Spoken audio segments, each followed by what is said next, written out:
कहानी माँ की आखिरी इच्छा। एक बार एक बूढ़ी माँ को उसके बेटे ने एक वृद्ध आश्रम में ले जाकर छोड़ा। इस माँ का ये वही इकलौता बेटा था जिसके लिए इस माँ ने जीवन भर संघर्ष किया। इस बेटे के लिए वो सब कुछ किया जो एक माँ को करना चाहिए या माँ कर सकती है, और आज भी अपने बेटे को किसी भी तरह की परेशानी ना हो इसलिए आश्रम में रहने के लिए भी तैयार हो गई। वृद्ध आश्रम में रह रही माँ हमेशा अपने बेटे को याद करती, मगर बेटा केवल साल में एक बार उसको मिलने जाता या फिर फोन पर बात कर लेता। कई साल बीत गए।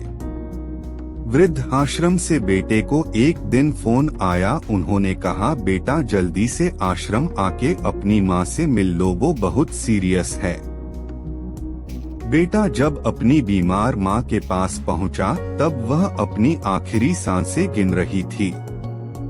बेटे ने अपनी माँ से उसकी आखिरी इच्छा पूछते हुए कहा, माँ मैं तुम्हारे लिए क्या कर सकता हूँ बताओ। माँ ने कहा, बेटा इस आश्रम में गर्मी और मच्छर बहुत ज्यादा है, यहाँ पर कुछ पंखे लगवा देना। फ्रीज ना होने की वजह से यहाँ पर हम बूढ़ों को कई बार भूखे पेट ही सोना पड़ता है, क्योंकि किसी ने दिया हुआ खाना खराब होने से नहीं बचा पाते। तो इस आश्रम के लिए एक दो फ्रिज भी खरीद कर दे देना।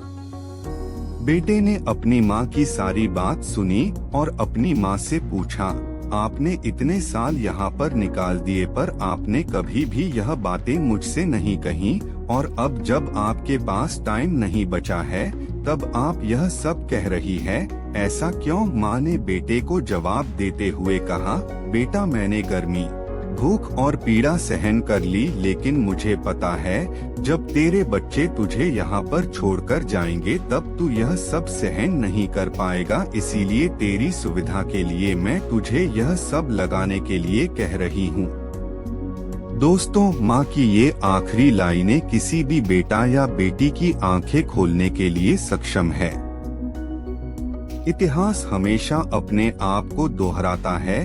अगर आप चाहते हैं कि आपके साथ अच्छा व्यवहार हो तो आपको भी दूसरों के साथ वैसा ही व्यवहार करना पड़ेगा।